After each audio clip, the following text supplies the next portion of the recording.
Le Nouvel Esprit Public, Philippe Meyer, bonjour.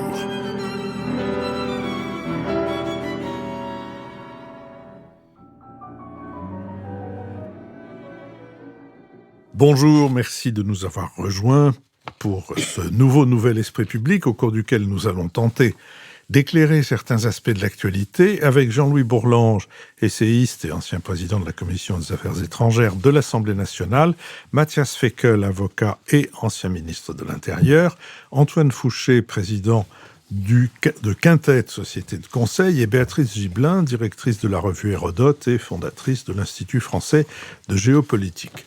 Avant de vous rappeler que nous sommes partenaires de l'hebdomadaire Le 1, je vous rappelle que nous sommes dans les dernières semaines de l'année pendant lesquelles vous pouvez contribuer à nous soutenir, puisque c'est notre seule source de financement, et être défiscalisé pour vos revenus de 2025. Nous sommes donc, je viens de le dire, partenaires de l'hebdomadaire Le 1, dont le dernier numéro a pour titre « La bataille de l'attention », et il est ainsi chapeauté. L'ambition des plateformes numériques est claire, la captation de notre attention, automatisée par les algorithmes, pour mieux générer du clic et donc de l'argent. Et il faut leur reconnaître une remarquable efficacité. Notre société est toujours plus accro aux écrans. Cette bataille de l'attention n'est pas sans faire de dégâts. Obésité, troubles du sommeil et de la concentration, isolement, performance cognitive en chute libre. Et au niveau collectif, c'est la question même du lien social et du débat démocratique qui est en jeu. Comment reconquérir notre faculté si essentielle de filtrer le réel ? Notre prochain enregistrement public à l'école alsacienne aura lieu le dimanche 7 décembre, dans 15 jours. On peut d'ores et déjà s'y inscrire. Mercredi, nous mettrons en ligne le 3e épisode de nos conversations avec François Aimé, délégué général du Festival international du film d'histoire à Pessac en Gironde, qui a lieu exactement en ce moment, qui finira ce dimanche soir. Toutes nos émissions font l'objet d'un compte-rendu analytique, un compendium, auquel vous pouvez vous abonner gratuitement. Vous le recevrez dans votre boîte aux lettres de courriel chaque mercredi. Commençons maintenant avec le premier des deux sujets que nous avons retenus. Y a-t-il en France une gauche de gouvernement ? Le 16 octobre, le choix du Parti socialiste de ne pas censurer Sébastien Lecornu a réinterrogé les alliances au sein du bloc non mélenchoniste. Ce vote a profondément divisé la gauche. Une partie de ce camp, incarné par les socialistes, a décidé de jouer le jeu du compromis avec l'exécutif, obtenant la promesse d'une suspension de la réforme des retraites et un abandon du 49-3. Une victoire sur les retraites accueillie favorablement par la direction de la CFDT, perçue comme un jalon dans leur établissement de liens aujourd'hui ténus avec le mouvement social réformateur. Pour l'historien Mathieu Fulat, ce choix de la non-censure par le Parti socialiste s'inscrit, je cite, dans une mémoire partisane qui associe socialisme et défense de la République. Les socialistes considèrent qu'il vaut mieux faire des concessions contre quelques victoires.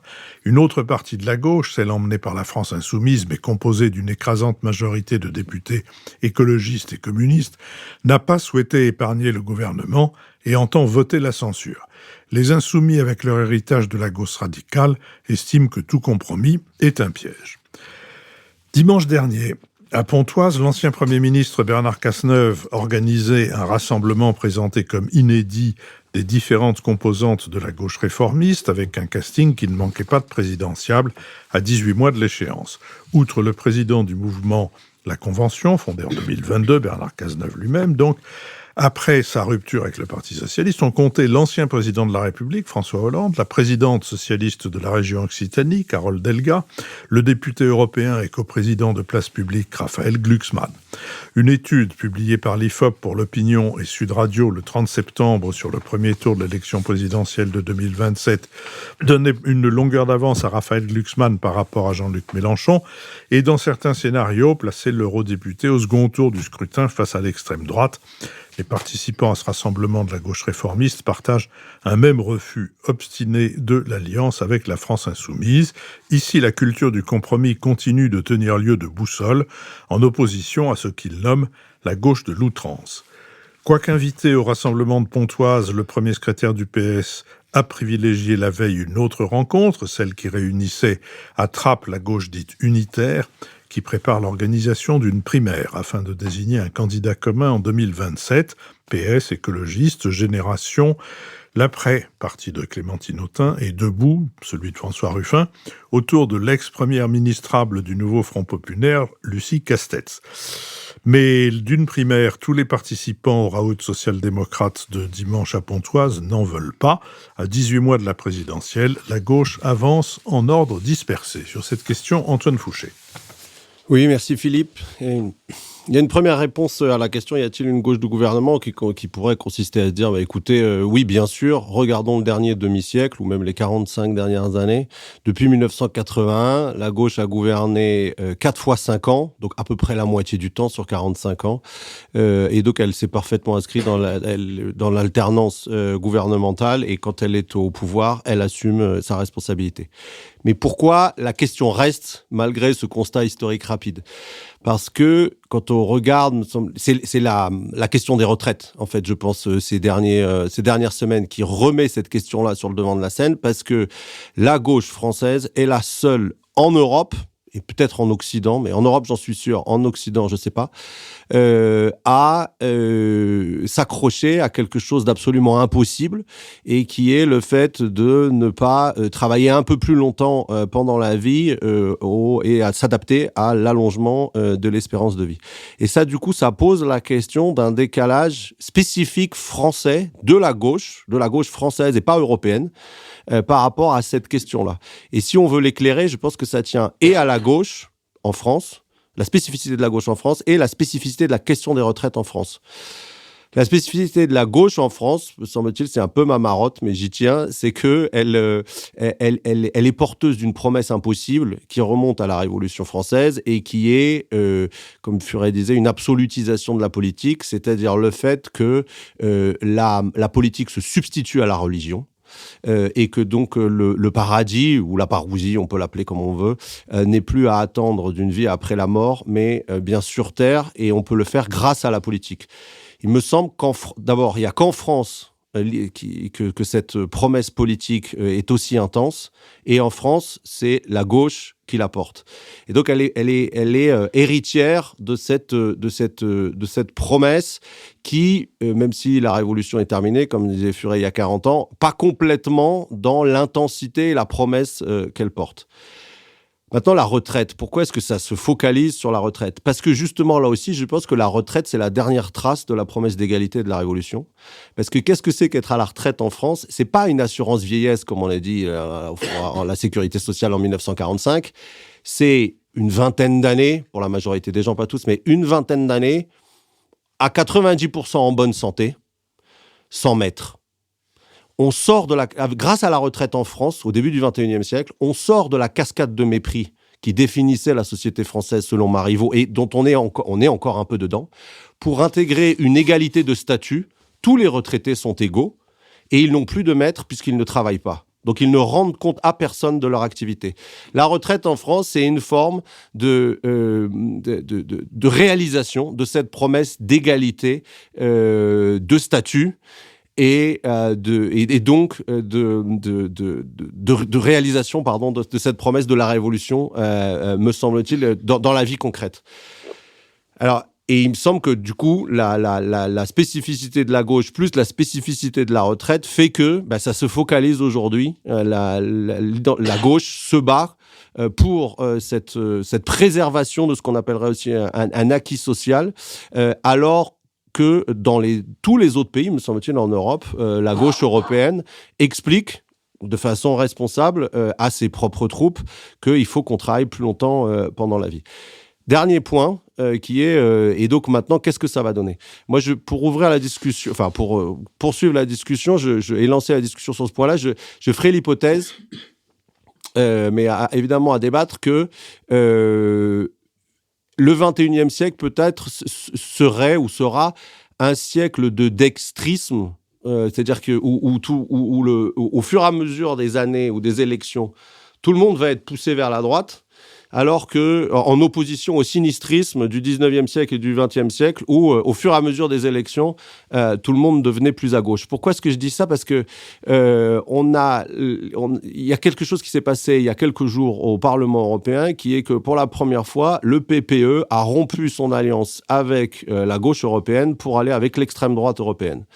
Et dans les enquêtes sociologiques, que ce soit en Europe ou en France, la fusion entre la droite et l'extrême droite, elle est faite. Elle est faite dans l'électorat. Il n'y a plus qu'à la faire, pour les responsables politiques concernés, dans les partis politiques.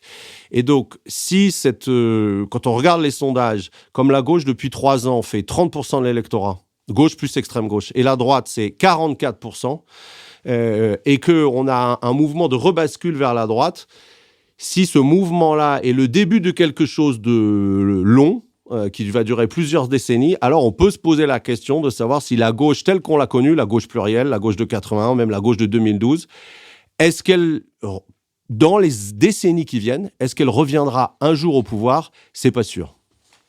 Matthias Fekl. Alors, en 2017, je pense qu'on peut dire que la gauche du gouvernement a été explosée façon puzzle en 1000 morceaux. Il y a des spécificités françaises, avec notamment l'arrivée au pouvoir d'Emmanuel Macron, issu de gouvernements de gauche, et qui a drainé avec lui une partie de cette gauche de gouvernement, qui n'a pas dû beaucoup se retrouver quand même sans doute dans ce qui a été fait ensuite. Mais c'est aussi un mouvement européen et mondial. En Italie, la gauche du gouvernement ne va pas très bien. En Allemagne, elle ne va pas très bien. Aux États-Unis, les démocrates ont quand même beaucoup de mal à se remettre de leur défaite. En Amérique latine, c'est globalement la même chose. Bref, il y a un mouvement de fond, effectivement, dans ce sens. Si on prend un peu de recul, il me semble que la difficulté de la gauche de gouvernement, c'est de montrer qu'elle a tiré les leçons de ce qu'elle a été après 1989. Après la chute du mur, il me semble que tout le monde a communié dans cette idée de la fin de l'histoire, du fait que finalement l'économie de marché ayant gagné, elle serait forcément suivie du règne de la démocratie partout, jusqu'en Chine. Bon, on voit ce qu'il en est devenu. Et donc, le social-libéralisme a quand même pris le dessus dans la gauche du gouvernement dans beaucoup de pays. Et il me semble que beaucoup de citoyens ont perçu, pas toujours à tort, que si la gauche gardait un souci d'humanisation de la mondialisation, elle était quand même souvent aussi un peu faiblarde et qu'elle se résignait trop souvent à accompagner des mouvements de fond économiques qui ont conduit quand même pour beaucoup dans le monde occidental à la désindustrialisation, en France plus qu'ailleurs, au décrochage territorial, en France plus qu'ailleurs, et à l'oubli finalement que la social-démocratie, c'était d'abord un rapport de force. Quand on regarde l'histoire de la social-démocratie, c'est la capacité au niveau local, au niveau des entreprises, au niveau des branches, au niveau du pouvoir décisionnel, d'établir des rapports de force favorables aux classes populaires et aux classes moyennes. Et donc, je pense qu'il y a quand même un lent mouvement qui explique la situation de la gauche du gouvernement aujourd'hui. Il y a certainement un chemin. Je ne suis pas sûr qu'il y ait 100 ans sans gauche quand même. Je ne l'espère pas. Ce n'est pas tout à fait d'ailleurs ce qui a été dit, parce que ce mouvement-là serait sinistre, sans mauvais jeu de mots. Mais des restructurations sont possibles, à condition de regarder ça clairement, de ne pas oublier que la politique, c'est aussi un rapport de force, et puis de regarder les sujets d'aujourd'hui, qui sont les préoccupations. Mais la France, quand même, sur beaucoup de sujets, on dit qu'elle est très à droite, c'est vrai, certainement, sur beaucoup de sujets, mais elle reste assoiffée de justice sociale. Sur les retraites, ça a été montré. Tout le débat sur la taxe Zuckman, quoi qu'on pense de la taxe telle qu'elle était conçue, montre qu'il y a une envie quand même forte dans ce pays de rétablir de la justice. Il faut pour ça reconnecter avec les classes populaires et avec les classes moyennes dans un mouvement de mondialisation, peut-être de démondialisation, mais en tout cas dans un mouvement d'économie mondiale qui reste extrêmement brutal et extrêmement violent. Béatrice Gibert. Oui, gauche de gouvernement, oui, il y en a une. Est-ce qu'elle peut revenir dans un laps de temps relativement proche? J'en suis pas sûre. Mais je vais prendre un autre angle que celui qui a été pris, c'est que la gauche de gouvernement, elle est embarrassée par une extrême gauche qui continue à séduire une partie de l'électorat. Que ce soit d'ailleurs une partie d'un électorat intellectuel, les professeurs, les enseignants, les universitaires sont extrêmement favorables à LFI, pour dire les choses simplement. Et d'une certaine façon, Mathias, tu viens de parler de la social-démocratie, mais une partie de la gauche française ne veut pas de la social-démocratie. Et n'en voulant pas, elle a une politique d'obstacles constants et accusant ces sociodémocrates d'être des traîtres. Et des traîtres à la pureté de ce que doit être donner la Révolution française, et qu'effectivement, on aura le paradis demain. Alors que toute l'histoire montre que c'est pas ça. Et que ça ne va pas se passer comme ça. Et on est extrêmement, entravé par cette situation extrêmement particulière à la France et qui n'est que française. Car aujourd'hui, il y a, pour ainsi dire, plus d'extrême gauche dans l'ensemble de l'Europe. Mais nous n'en sortons pas. Avec le mythe de la Révolution, il suffit d'entendre parler Mélenchon. Alors que l'ensemble je pense, de l'électorat français, enfin des Français, aspire à de la tranquillité et n'aspire absolument pas à une situation révolutionnaire. Mais étant quand même un assez bon orateur et bon tribun, il arrive à faire rêver une partie des gens qui l'écoutent, et que demain sera tellement mieux qu'aujourd'hui. Donc ça, je pense que c'est un des problèmes extrêmement importants. Et justement, quand la gauche, même pluriel, est revenu au gouvernement avec 4 ministres communistes. 1983, ce qu'on a appelé le tournant de la rigueur, bon, on pourrait y revenir, c'est le péché qui montre bien que ce sont des traîtres, puisqu'ils font une campagne sur un certain nombre de thèmes, et puis ils nous lâchent. Et ils lâchent quoi 2 ans après, donc vraiment, on ne peut pas compter sur eux, donc ne les croyez pas, ils vous emmènent bien évidemment sur le côté d'un social-libéralisme, comme Mathias l'a rappelé. Et puis, la difficulté quand même de la gauche de gouvernement, et si elle aspire à y revenir, c'est le triste spectacle qu'elle donne en ce moment dans les débats à propos du budget. C'est absolument consternant. On est dans une logique de dépenses sans vraiment se préoccuper des recettes. Je veux dire, elle ne donne guère de gage sur la crédibilité en ce moment même qu'on puisse lui accorder quant à sa possibilité de revenir au gouvernement. Jean-Louis Bourlanges. Oui, sur le dextrisme, je trouve que c'est une très bonne expression d'Antoine. Ça me fait évidemment penser à la phrase du doyen Barthélemy. Vous savez, le doyen Barthélemy, c'est un grand professeur de droit d'assez triste mémoire, oui, puisqu'il a fini à garde des Sceaux à Vichy, où il a inventé les sections spéciales. Mais c'était un grand intellectuel. Il disait, il professait auprès de ses élèves dans les années 30. Il se présentait à eux en disant « Je suis un républicain de gauche ». Donc un homme du centre que les malheurs des temps obligent à siéger à droite.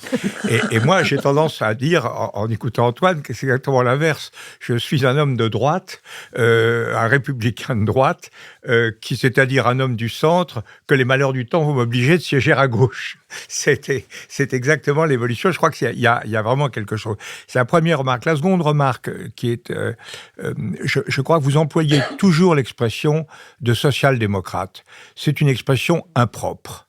Je comprends très bien ce que ça veut dire, être démocrate et socialiste, mais c'est une expression impropre. La social-démocratie, c'est un mouvement qui a été très puissant en Europe du Nord, en Allemagne, au Royaume-Uni et dans les pays scandinaves, et qui consiste à envelopper la prise de pouvoir politique par un parti socialiste, par un mouvement social qui l'inspire, qui lui donne ses moyens, ses troupes, ses dirigeants, etc.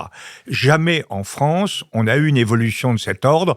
puisqu'on a eu au contraire tout au long du 19e siècle, en 1848 et en 1871, une rupture entre l'Assemblée nationale et la classe ouvrière, et donc la culture politique s'est construite en France sur la dissociation, la charte d'Amiens, sur la dissociation du fait syndical et du fait politique.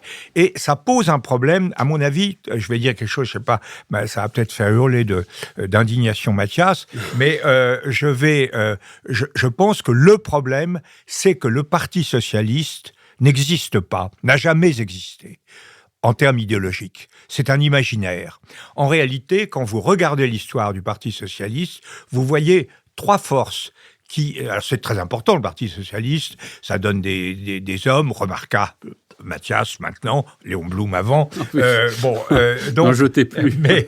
Mais c'est pas la question. La question, c'est que c'est un compromis entre le blanquisme bolchevique, ce qui est très net, ça Grimbert le montre très bien dans ses analyses sur Blum, c'est que Blum, par exemple, après le congrès de Tours, Blum est horrifié par le léninisme, bien sûr, mais il n'arrive pas à renoncer à la dictature du prolétariat. Il hésite beaucoup à rompre avec la Troisième Internationale. Et il ne deviendra vraiment lui-même, Blum, qu'à partir du procès de Riom, où il découvrira que son combat, c'est d'abord le combat de tous les républicains, et il en tirera toutes les conséquences après la guerre, où il sera pour l'Alliance Atlantique, pour l'Europe, et sera l'un des trois, avec Auriol et Ramadier, à être hostile, il n'y avait pas beaucoup d'autres, à être hostile au maintien des communistes au pouvoir en 1947. À côté de ça, vous avez un libéralisme de gauche qui a pris vraiment la forme du keynésianisme, mais qui n'est pas du tout conforme à la logique socialiste traditionnelle, puisque ça permet, ça ne nécessite pas, parce il peut y avoir une extension du secteur public, mais ça permet au secteur capitaliste de fonctionner. Et le troisième alluvion, qui est très important, c'est évidemment les cathos, c'était ce qu'on a appelé la deuxième gauche, qui vient à partir des années 30, à partir de la révolution introduite par le cardinal Liénard dans la création de la CFTC, où il s'oppose au patronat, qui veut maintenir une logique paternaliste des relations. Liénard, avec le soutien du Saint-Siège, l'excellent Pie XI, dit non, ils ont tout à fait le droit de s'organiser en coalition, d'appliquer la loi Waldeck-Rousseau de 84 sur les syndicats, etc., puisqu'ils sont pour la concorde, pour le dialogue, pour la négociation, et donc l'État peut être un arbitrage. Alors ça fait trois grandes forces, et ça a jamais très bien marché, sauf quand ça a été arbitré par un type qui venait de l'extrême droite et qui est devenu président de la République. Donc il y a quand même cette grande fragilité idéologique. Alors, pour répondre plus précisément à la question, et rapidement quand même, je crois qu'il y a trois choses dans cette affaire. Il y a d'abord le problème de la culture de gouvernement. À la culture de gouvernement, c'est vrai que la culture de gouvernement, les socialistes ont tourné le dos à ça au cours des dernières années, alors qu'ils n'avaient pas du tout tourné le dos à ça avant, et c'est extrêmement difficile pour eux sur les retraites, la négation de la réalité, quoi. Sur les retraites, sur le déficit budgétaire, sur la dette, on tourne le dos au réel, et est-ce qu'ils modifient cette affaire? La négociation avec le Cornu ne donne pas le sentiment. Donne le sentiment qu'ils obtiennent des victoires, comme ils disent. Mais des victoires sur des positions qui restent des positions structurellement irréalistes, pas surréalistes. Ça serait mieux. Deuxièmement, est-ce qu'il y a une évolution idéologique? Parce qu'il y a quand même là, à travers le mélenchonisme, une rupture profonde des fondamentaux d'une partie de la gauche. La radicalité s'identifie à l'islamisme. L'islamisme, c'est le refus de tout ce que les socialistes ce pourquoi les socialistes ont combattu depuis l'origine des temps.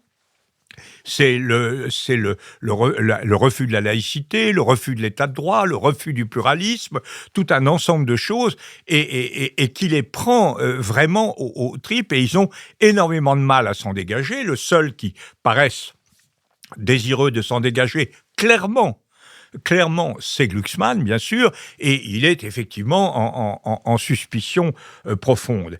Et le troisième niveau, qui est la conséquence du second, c'est l'alliance.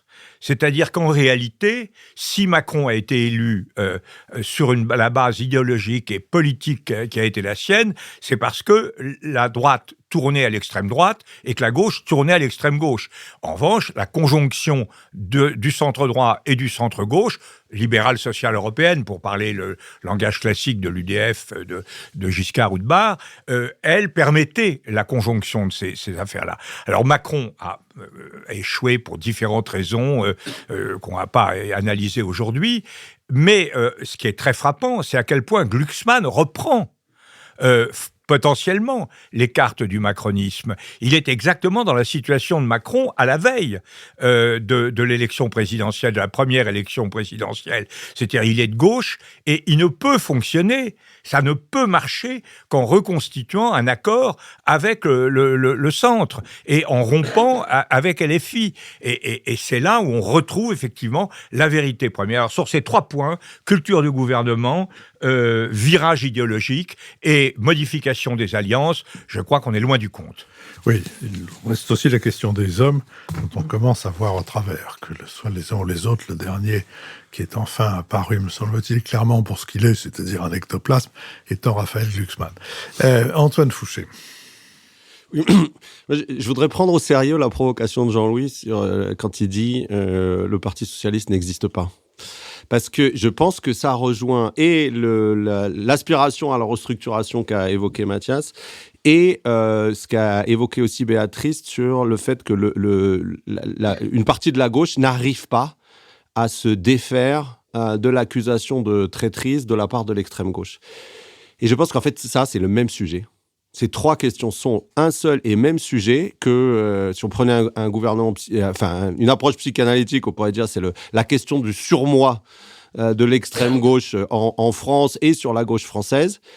Et à nouveau, me semble-t-il, ça pour le coup, c'est vraiment une spécificité française et je pense à nouveau que ça s'explique par l'intensité de la promesse de la Révolution française dont la gauche, PS compris, n'arrive pas à se défaire. Parce qu'elle prend en charge en fait aussi une partie de l'identité française. C'est-à-dire que qu'est-ce qui nous définit le plus par rapport au reste du monde depuis 2 siècles ? C'est la Révolution française par rapport aux autres peuples.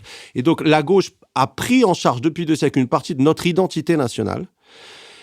L'extrême gauche, pour la part la plus religieuse, intense, sans aucun souci du réel, et le PS, en essayant, ou la gauche social-démocrate, j'entends bien qu'elle n'existe pas, mais c'est une autre manière de dire gauche modérée ou gauche de gouvernement, en essayant de concilier cette promesse impossible avec la réalité des aspirations.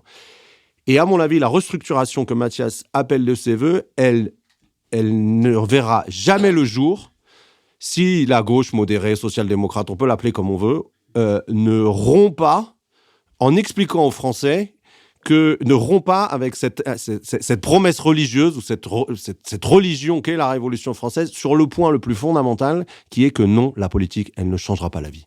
Elle ne change pas l'essentiel dans la vie, elle ne changera rien au fait qu'on meurt, au fait que le plus important c'est l'amour et au fait que la vie est absurde. Elle ne changera rien aux paramètres de ce qu'il y a de plus important dans la vie, donc de ce point de vue-là, elle ne changera pas. C'est faiblement mobilisateur, reconnaissons-le. Oui, mais c'est pour ça qu'elle y va pas. C'est pour ça me semble-t-il, c'est pour ça qu'elle y va pas. Et c'est pour ça que la promesse c'est pour ça que la Révolution française continue de résonner encore 250 ans après. Parce que c'est impossible de renoncer à un discours politique qui vous dit « je vais prendre à votre place » ou collectivement, je vais répondre à cette question qui est le sens de la vie et la question du mal. Parce que derrière, il y a une anthropologie, derrière la Révolution française qui est « le mal n'est pas dans l'homme ». Il est dans la société. Changeons la société et on sera débarrassé du mal. Et me semble-t-il, cette anthropologie-là sur laquelle se greffe une promesse, tant que la gauche ne rompt pas avec, mais c'est très difficile à faire parce que c'est pas porteur politiquement, elle n'arrivera, donc tant qu'elle rompt pas avec l'extrême gauche, elle aura beaucoup, beaucoup de mal, me semble-t-il, cette fois-ci, à revenir au pouvoir. Mathias Fekl. Je crois qu'il y a quand même toujours besoin, effectivement, pour mobiliser, d'avoir un élan et un message porteur d'espoir. Alors, après, la question est toujours où s'arrête l'élan et l'espoir et où commence le mensonge et le cynisme. Bon, ça, c'est un état de problème. Il y a un très bon livre d'histoire, je crois, de Grimbert et Bergugno qui s'appelait « Le pouvoir et le remords », qui disait assez bien, le remords et le pouvoir, peut-être. En tout cas, les deux concepts qui montraient bien le rapport très ambivalent de la gauche au pouvoir lui-même. Et justement, le pouvoir portant une renonciation à une part de l'idéal. Et sans doute que la gauche a beaucoup plus de difficultés à assumer ça que la droite. Alors, plusieurs sujets. D'abord, évidemment, tout à fait d'accord avec ce qu'a dit Jean-Louis sur le lien entre politique et mouvement social. C'est la grande différence entre la France et l'Allemagne. Même si un syndicat comme la CFDT, quand même, qui est un syndicat extrêmement puissant... Qui vient du catholicisme. Oui, bien sûr. Oui. Mais qui est proche quand même de cette préoccupation-là et qui a en permanence... Alors pour le coup, le réalisme fait partie de son identité et qui obtient énormément d'avancées combat syndical après combat syndical, c'est quand même aussi eux, avec dans un paysage de pluralisme syndical français, évidemment toujours la facilité de la surenchère face aux syndicats qui assument ses responsabilités. Je veux dire deux choses. D'abord, dans une période de radicalité, évidemment, la gauche raisonnable, ou quelle que soit la manière dont on veut l'appeler, a sans doute beaucoup plus de difficultés. Comment être la gauche du gouvernement à l'heure de l'info en continu et des réseaux, etc., et du complotisme? Bon, grande question. Deuxième question, l'incarnation. Sous la Ve République, évidemment, ça reste fondamental. Je trouvais Philippe un peu dur quand même sur Raphaël Glucksmann. Il y a beaucoup aujourd'hui d'incarnations possibles, sans doute trop pour la gauche de gouvernement, mais évidemment dans des institutions aussi personnalisées, aussi hyper présidentialisées, dont je pense le plus grand mal, on ne peut pas se passer de cette étape-là, c'est sûr. Jean-Louis Bourlanges. Oui, deux remarques. D'abord, par rapport à ce que dit Antoine, je crois qu'il faut quand même... C'est pas simplement le monopole de la gauche.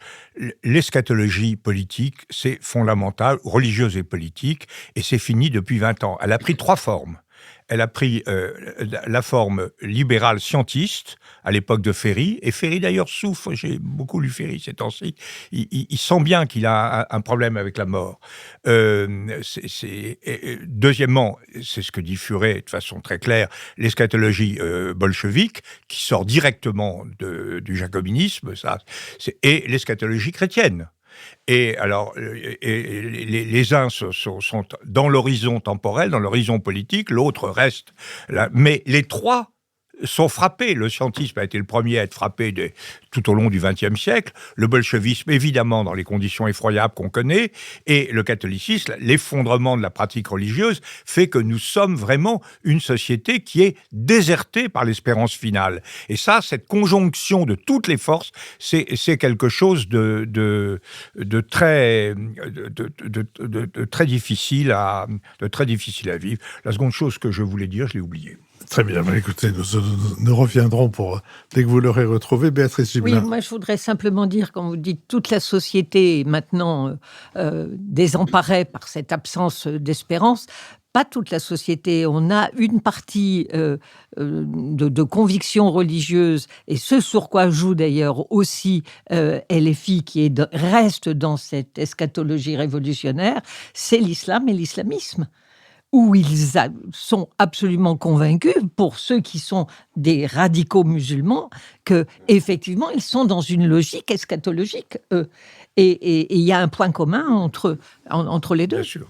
Jean-Louis Bourlanges. Oui, je me rappelle juste ce que je voulais dire à Mathias, c'est que effectivement le catholicisme, enfin la CFDT a joué un rôle très important, et je pense que la grande faute historique de Macron, c'est de pas avoir réussi à accrocher les wagons avec ça. Sûr. Et du coup, ça repose le problème posé par Glucksmann, objectivement ou subjectivement, c'est-à-dire que parce que ça implique le succès d'une démarche détiste, ça implique une reconstitution d'un macronisme de gauche. Antoine Fouché. Oui, la discussion, elle aboutit, me semble-t-il, à poser une question qui est: est-ce que dans une société entièrement laïcisée, dont la grande majorité, dans laquelle la grande majorité des gens ne croient plus en Dieu et ne se reposent plus sur l'eschatologie chrétienne pour essayer qu'à un cas de donner un sens à sa vie et un sens à la mort, est-ce que les mouvements politiques ne sont pas condamnés d'une manière ou d'une autre à combler le vide? Est-ce que dans les sociétés les plus est-ce que c'est pas forcément dans les sociétés les plus laïcisées que les mouvements politiques rapatrient le plus la religion sur terre en promettant le plus? Oui. La question, elle est ouverte, hein, mais ce qui me fait... quand on regarde historiquement, nous, c'est clair pour nous, je pense, nous les Français, mais il y a un autre peuple qui est un peu dans cette situation-là, me semble-t-il, c'est la Tchéquie, que je connais beaucoup moins, mais qui est le peuple avec les Français, d'après les enquêtes que je connais, qui est le peuple le plus laïcisé au sens, qui est le peuple dans lequel les gens croient le moins en Dieu, et ils ont aussi un investissement dans la politique qui n'est pas aussi fort que le nôtre, évidemment, mais qui est très fort. Je vous remercie. Je vous propose que nous passions au deuxième des sujets que nous avons retenus, celui de l'Algérie et de la France. Et entente impossible, rupture improbable. Depuis la prise de position surprise du président Macron en faveur du Maroc à propos du Sahara occidental, la crise la plus grave depuis 1962 s'est traduite récemment par l'arrestation à Alger de Boualem Sansal, gracié le 12 novembre dernier et de retour en France. Et depuis, le ministre de l'Intérieur, Laurent Nunez, multiplie les déclarations exprimant la volonté de dialoguer de nouveau avec l'Algérie. Il tranche ainsi avec son prédécesseur, Bruno Retailleau, et il assume d'engager une politique de détente pour reprendre la coopération sécuritaire. Le Premier ministre a regretté le vote par l'Assemblée d'un texte du Rassemblement national en faveur de la dénonciation de l'accord franco-algérien de 68 qui régit les règles du séjour des Algériens en France. Il s'est toutefois dit favorable à une renégociation de cet accord que 2 rapports parlementaires de 2025 ont jugé trop favorable aux Algériens. L'heure semble à la décrispation, mais l'historien Benjamin Stora estime que la crise entre l'Algérie et la France a été très dure et très profonde d'un côté comme de l'autre. Elle laissera des traces. Il pointe les écueils qui demeurent. L'incarcération du journaliste français Christophe Glaise, arrêté en mai 2024 alors qu'il réalisait des reportages sur le football en Kabylie, mais aussi la position de Paris sur le Sahara occidental, la question des obligations de quitter le territoire français, les questions sécuritaires dans le Sahel et les questions migratoires. Sur cette question, Jean-Louis Bourlanges. Oui, je partirais de l'idée que l'accueil qui a été fait, d'abord le traitement par l'Algérie de la libération de Boualem Sansal, et la façon dont ça a été traité en France. Je crois que en France, Jean-Noël Barrot et quelques autres ont dit c'est un grand succès de la diplomatie française.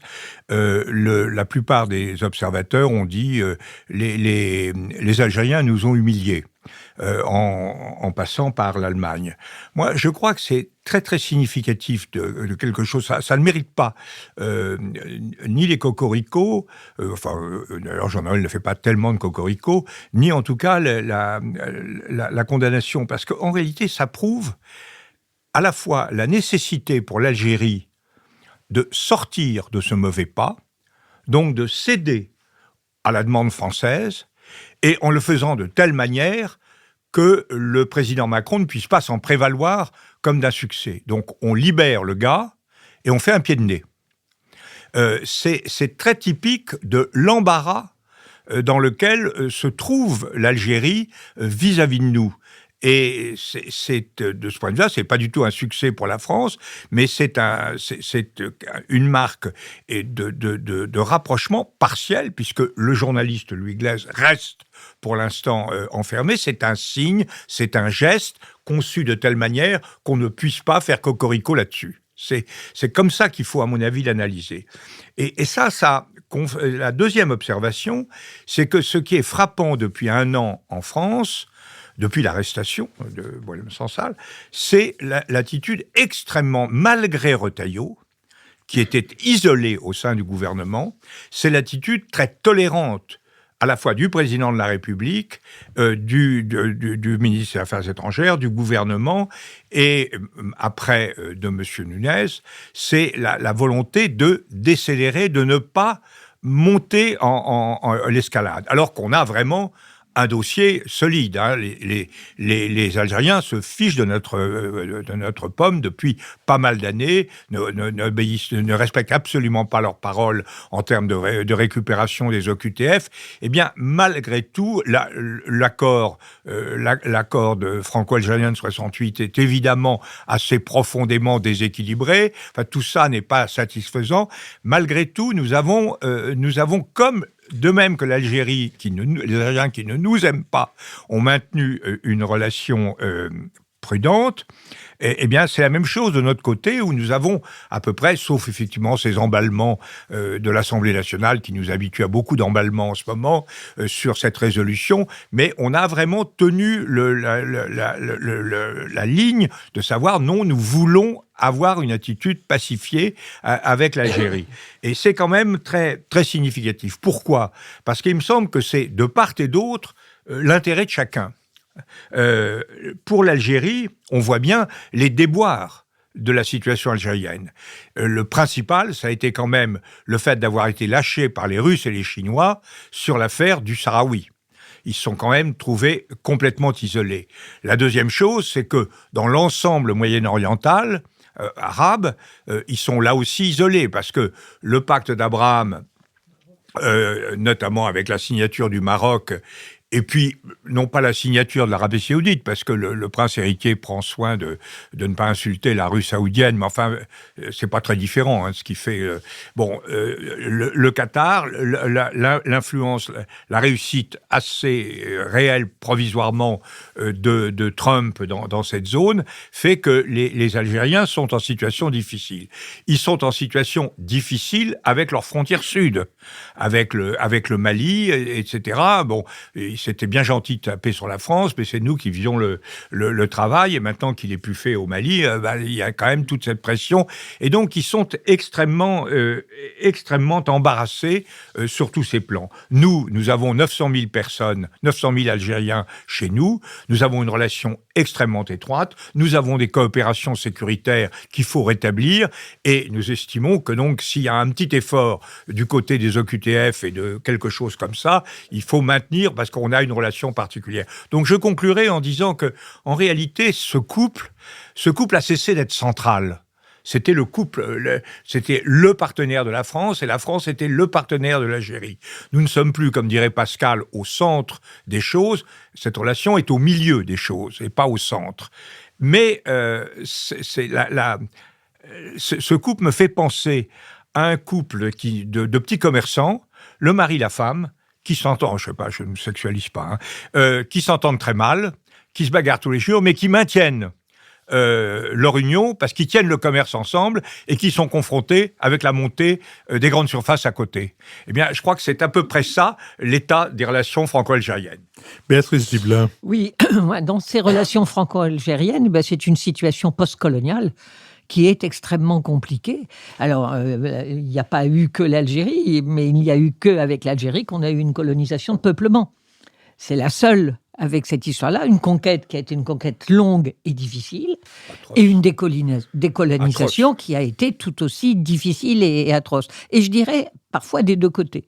Donc, il y a un passif extrêmement important. Mais le plus préoccupant et qui pose vraiment le problème, c'est que après l'indépendance de l'Algérie, l'arrivée des Algériens en France a été très forte. Logiquement, les Algériens qui étaient en France auraient dû repartir au moment de l'indépendance. Or, c'est tout l'inverse qui s'est passé. Déjà, une partie de l'élite qui avait mené le combat de l'indépendance à cause des rivalités internes entre l'armée d'extérieur et l'armée de l'intérieur pendant le combat de la guerre d'Algérie, ont dû, pour sauver leur peau, pour éviter d'être liquidés par le FLN, ont dû se réfugier où ? En France, pays dont qu'ils venaient de battre, dont ils étaient victorieux. C'est quand même un problème important. Au moment de la guerre civile, dans les années 90, où va se réfugier une élite francophone ? En France. C'est-à-dire que ces liens très particuliers et vraiment exceptionnels. Il y a pas d'équivalent dans les pays ayant été décolonisés. Vous allez trouver des Bengalis et des Indiens en Grande-Bretagne, au Royaume-Uni, mais dans une proportion infiniment plus faible, parce que la proximité géographique est telle, et l'ancienneté de la présence de ces Algériens en France, elle date de la guerre 14, et parfois même avant même la guerre 14. Donc tout ça est une histoire extrêmement compliquée, et aujourd'hui, il se trouve qu'il y a à peu près 10 à 12 millions de Français qui ont eu un lien avec l'Algérie. C'est colossal, c'est énorme. Donc oui, la rupture est impossible. Et là, je rejoins complètement l'analyse qui vient d'être faite par Jean-Louis, et la séparation n'est pas possible. Et aujourd'hui encore, 90% des Algériens qui émigrent, c'est en France qu'ils veulent venir. Donc c'est le problème aussi du pouvoir algérien, quand il voit qu'une grande partie de sa population, y compris la mieux formée, regardez le nombre de médecins algériens aujourd'hui dans les hôpitaux français. Donc situation postcoloniale tout à fait particulière. Mathias Fekl. Sur l'Algérie, il me semble qu'il y a des mémoires très imbriquées. Je pense que Emmanuel Macron a eu raison d'entamer, avec Benjamin Stora d'ailleurs, un travail de mémoire très important là-dessus. Je pense en revanche qu'il y a une erreur majeure à penser que ça serait un levier efficace dans la relation franco-algérienne. Je pense que c'est en réalité un travail français. C'est un travail français à faire avec les enfants d'immigrés algériens, à faire aussi avec les descendants de pieds noirs, ou avec les pieds noirs. Il y a encore beaucoup de pieds noirs vivants qui ont quitté l'Algérie, parce que les déchirements, ils sont à tous les étages dans cette histoire. Béatrice a rappelé les horreurs au moment de la colonisation. Alors je sais qu'on se fait hurler dessus aujourd'hui quand on ose évoquer ça, mais c'est quand même la réalité. Pas ici. Enfin, non.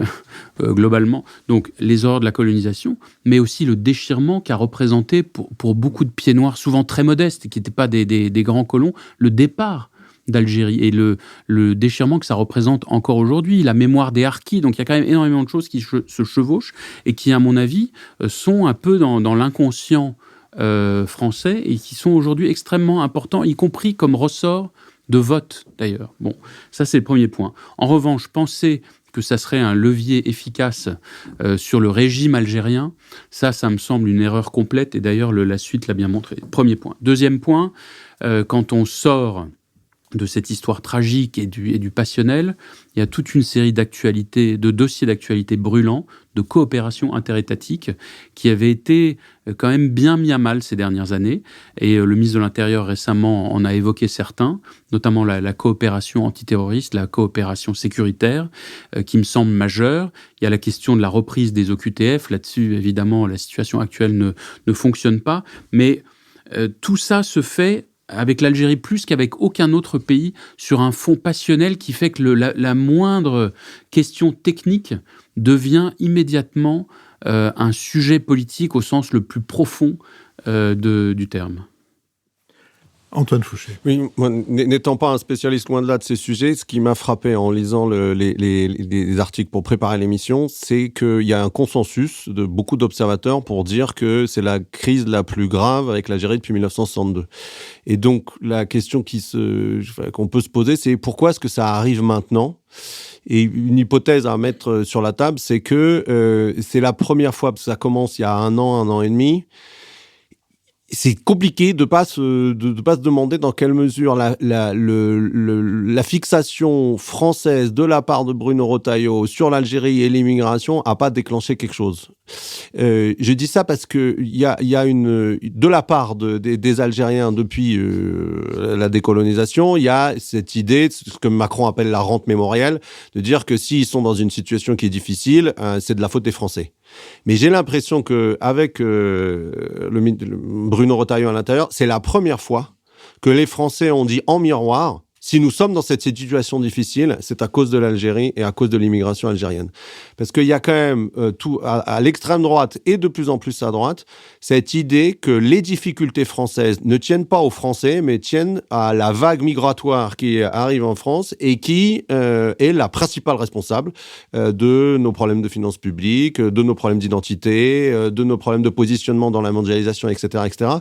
Et donc c'est comme si pour la première fois depuis 62, la France s'était mis, via son ministre de l'Intérieur, au même niveau que l'Algérie, en disant « Non, mais nous aussi, si on va mal, c'est à cause de vous. » Et il y a quelques chiffres sur lesquels on peut s'appuyer d'une réalité objective. Il y a 40% d'Algériens dans les centres de rétention administrative. Il y a selon les chiffres, entre 700 000 et 1 million d'immigrés algériens en France, etc., etc. Mais il me semble que je vois Jean-Louis qui est pas d'accord, mais donc je vais terminer comme ça. Je trouve que l'image du couple de petits commerçants est bonne, mais à condition de dire qu'avant, c'était pas ça du tout. Il n'y avait pas de relation presque d'égalité entre les deux. Et que là, le fait que on se soit, on est nous-mêmes jetés de la passion dans cette relation qui était déjà passionnelle, mais qui était plus passionnelle, me semble-t-il, de la part de l'Algérie vis-à-vis de la France, en disant mais c'est à cause de vous que nous sommes dans cette situation-là. Nous, en miroir, en faisant à peu près la même chose, on a réactivé cette passion, déclenché une crise et je terminerai par là, c'est vraiment, me semble-t-il, le symptôme de notre déclin, c'est-à-dire que nous aussi, maintenant, on considère que si on ne va pas bien, et pour tous les chiffres dont on a déjà discuté dans cette émission, c'est de la faute des autres. C'est pas de notre faute, c'est de la faute des autres. Et qui mieux que les autres que notre ancienne colonie? Jean-Louis Bourlanges. Oui, moi je suis assez d'accord avec ce que vient de dire Antoine. Je bémolise complètement sur Retailleau. Je veux dire que la difficulté est antérieure à Retailleau. Il a réagi. Retailleau a fait deux choses. Il a exprimé ce que les Français pensaient, oui, et il a montré par là même que ce que les Français pensaient ne débouchait sur rien. C'est ce qui est donc oui, mais ce qui n'est pas contradictoire avec ce que je viens de dire. Non, mais je crois que les véritables raisons sont beaucoup plus profondes. Il y a eu une montée en puissance très forte des sentiments anti-algériens. Moi, je me rappelle Driancourt, qui était camarade de promotion, ancien ambassadeur à Alger. Oui, il était venu me voir quand j'étais en fonction et c'était une. Il agitait déjà très fortement le Landerneau et tout le monde était sur cette ligne. Retailleau, effectivement, a tenté de franchir la limite parce que les Algériens avaient quand même une attitude totalement provocatrice. Donc je crois que c'est, en revanche, ce qui me paraît très important dans cette affaire, d'abord c'est très ancien. Moi je me rappelle, j'ai accompagné le président de la République à Alger. Formidable organisation de l'emploi du temps des parlementaires qui accompagnaient le président. Il fallait leur faire un programme. Devinez l'activité qu'on nous a réservée. Très simple. Nous nous sommes recueillis sur la tombe de Roger Hanin. Ça, c'est quand même inattendu. Hein. Et bon, mais c'est pas ça que je voulais dire. Il y a eu le soir, il y a eu un grand banquet donné par le président de la République algérienne. Et il y avait 500 ou 600 personnes, etc. Moi, j'étais à côté du ministre de la Guerre, dont il y avait Le Cornu qui était ministre de la Défense de l'autre côté, qui me dit « Fais gaffe à celui-là, c'est à la fois moi et Burkhardt. Il est ministre et c'est moi. » Et bon, mais en tout cas, j'ai vu arriver les deux présidents, Tebboune et Macron, se sont assis à table, on a dîné, on a bu de l'eau minérale, ou de la limonade. Bon, c'était assez dur, bon, c'est comme ça, il faut souffrir quand on fait de la diplomatie. Et puis après, on s'est séparés. Pas un discours, pas un échange, pas un toast. J'ai jamais vu ça, hein, dans un dîner officiel où il n'y a pas de toast. Donc, ça veut dire que c'est ancien. En revanche, ce qui me paraît avoir été décisif, c'est d'abord l'affaire marocaine. Mm-hmm. Ça, je crois que on est sorti, on pouvait plus sortir, on était dans une situation équivoque, et puis tout à coup, comme tout le monde, enfin l'Espagne, etc., avait pris fait et cause pour le Maroc. On était en crise avec le Maroc, et on a dû faire un arbitrage qu'on avait dédaigné de faire. Et ça, les Algériens l'ont... Et puis, là, je rejoins ce qu'a dit Antoine à la fin de son propos, c'est l'affaiblissement de la France. On peut taper sur nous, on est faible. On est faible, on n'est pas bon économiquement, on n'est pas bon budgétairement, on n'a réussi pas grand-chose sur le plan international, sauf une diplomatie de témoignage d'ailleurs très respectable. Mais eh bien là, le coup de pied de l'âne est là. Mais voilà, c'est la situation dans laquelle nous sommes. Je vous remercie. Nous sommes arrivés, Béatrice Gibelin, une seconde. Oui, alors. moi je voudrais dire que Bruno Retailleau a dit tout haut ce que beaucoup de Français tout bas. Il l'a dit très fort. Et je pense que ça a aussi servi l'évolution de la situation. D'avoir parlé haut et fort aux Algériens n'a pas été, de mon point de vue, totalement négatif. Mais je sais que tout le monde ne pense pas comme ça. Non, j'ai pas dit que c'était négatif, hein, mais c'est de dire que voilà, c'est de la faute des autres si on va mal. Avant, il n'y a que les Algériens qui disaient ça de la France. Maintenant, nous aussi, on dit ça en miroir des Algériens. Je vous remercie. Nous sommes arrivés à notre dernière séquence. Le problème immigré reste le problème fondamental pour tous les Européens. Oui, mais c'est pas contradictoire. Je suis d'accord, Jean-Louis. Si je ne vous dérange pas, Nous sommes arrivés à notre dernière séquence, la séquence des brèves, que j'ouvrirai en parlant du livre de mémoire de l'ancien roi d'Espagne, Juan Carlos, écrit avec Laurence Debray, et publié, qui avait elle-même écrit un livre sur le roi, qui s'appelait Mon roi, et nous l'avions reçu ici pour un bada. Ces mémoires de Juan Carlos sont publiées d'abord en français. On verra à quoi aura servi cette façon de tirer d'abord à l'extérieur. Il y a plusieurs points de vue qu'on peut avoir sur ces mémoires. Il y a le point de vue de l'abonné de Gala, qui, à mon avis, restera sur sa faim, même s'il y a quelques anecdotes qui n'étaient pas très connues. L'homme est ce qu'il est, il a commis de lourdes erreurs, peut-être même de lourdes fautes, il le reconnaît. La partie Gala, si je puis dire, est un peu longue, un peu molle, manque un peu d'avoir un centre d'intérêt. La partie politique est beaucoup plus intéressante, surtout en ce moment. C'est-à-dire, si on pense que la politique, c'est de trouver des équilibres, de trouver des compromis, d'arriver... Quelle situation pouvait présenter des équilibres et des compromis plus difficiles que la situation espagnole il y a 50 ans? D'ailleurs, c'est fin novembre 75 que Franco est mort. Et comment est-ce que ces compromis ont pu être trouvés? Là, on rencontre dans ces mémoires des récits qui sont extrêmement intéressants, y compris des récits sur Franco, et sur la manière dont Franco savait quel serait l'essentiel des orientations de Juan Carlos. Ce qui est évidemment absolument déstabilisant pour tous les gens qui avaient l'idéologie franquiste et de penser que cet homme, ce massacreur, ce tortureur, ce dictateur, etc., a mis en place un système qui permettait à Juan Carlos, l'accoucheur de la démocratie en Espagne, de prendre le pouvoir. Mais une fois, en plus de ça, il y a tout ce qui peut être la manière dont Juan Carlos a pu jouer et fabriquer ces accords avec l'opposition la plus fervente, y compris l'opposition communiste. Puis juste un mot pour se souvenir, pour le plaisir, Juan Carlos et François Mitterrand ont visité ensemble une exposition de photos historiques, et on voit Juan Carlos, comme on l'a beaucoup vu pendant toutes les années où il n'était pas encore le roi, derrière Franco, avec un air un peu de grandadais, ce que Mitterrand avait souligné dans un éditorial de l'Unité. Incroyable. Et une violence extrêmement. Juan Carlos, qui était resté tout à fait, qui avait fait comme s'il avait oublié cet éditorial, montre la photo à Mitterrand et lui dit: n'est-ce pas, Monsieur le Président, que l'on a l'air bête quand on attend? Béatrice Gibert. Alors moi, je vais parler de l'ouvrage de Brice Teinturier, Alexandre Guérin et Arnaud Carré, qui sont des directeurs généraux d'Ipsos. Au-delà des apparences, des raisons d'être optimiste en France.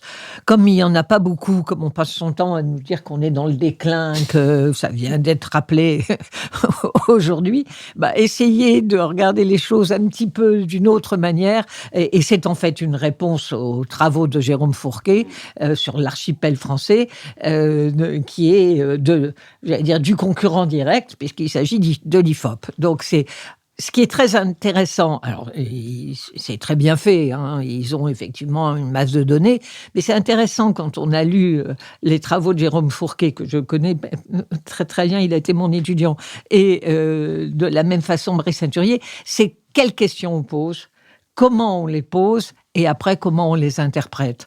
Et c'est intéressant de se dire, effectivement, qu'en fonction des lunettes du sondeur et de comment il l'analyse, on peut voir le déclin et l'archipel.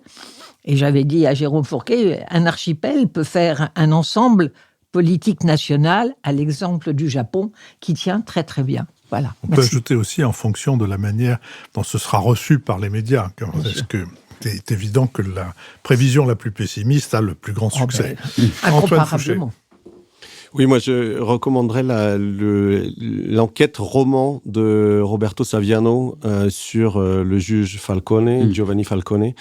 Il a été donc ça a été paru en Italie en 2022, traduit par Gallimard cette année dans la collection Blanche, et c'est absolument bouleversant comme roman parce que il raconte cette histoire de ce juge et en fait de toute son équipe et de ses amis qui se sont battus pendant 10-15 ans en ayant, ce que raconte Saviano en tout cas, en ayant la certitude qu'ils allaient mourir. Et ils prenaient entre eux l'image d'une course de relais, en se passant le relais au fur et à mesure que les uns et les autres, l'un après l'autre, mouraient. Et en se disant que de toute façon, même s'ils allaient mourir, et pour certains, ça avait pour conséquence de ne prendre ni femme ni enfant, pour ne pas mettre au monde ni des veuves ni des orphelins, comme dans l'expression de Saviano.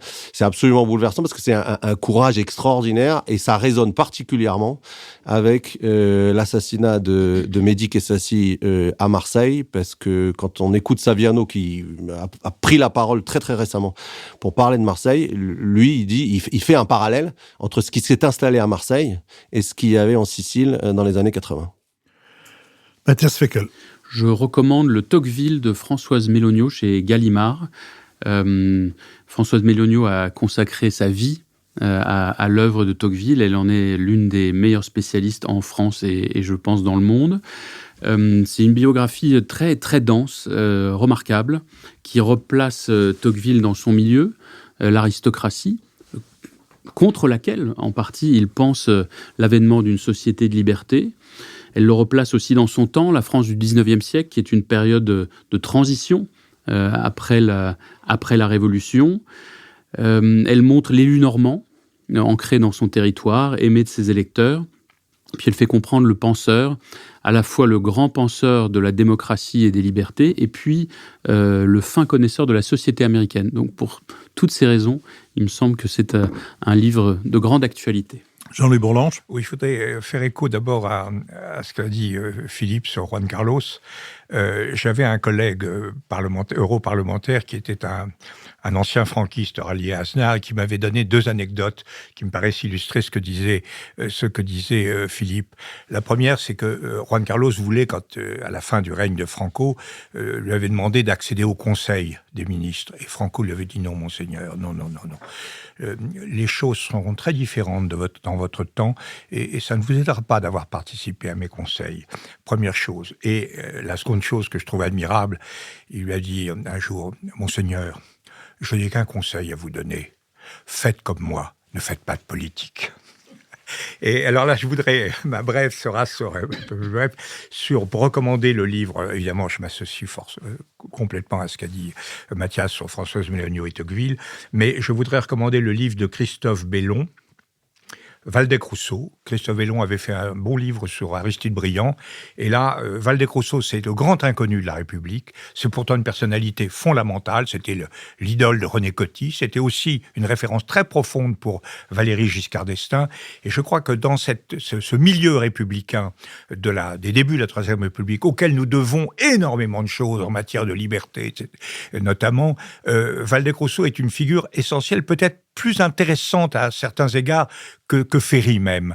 On lui doit essentiellement 3 choses. D'abord, d'avoir fait basculer la France dans le camp du dreyfusisme, ce qui a été le gouvernement, ce qui n'était pas évident. Deuxièmement, d'avoir été celui des républicains opportunistes, comme ils se qualifiaient eux-mêmes, d'un mot un peu malheureux, celui qui a été le plus ouvert sur les questions sociales, une très grande attention à ce que devait être une relation sociale, et notamment, c'est le père de la loi de 84 introduisant les syndicats et le droit de grève, officialisant le droit de grève et syndical, qui avait été préparé par Émile Ollivier, mais en fait qui méritait d'être consacré.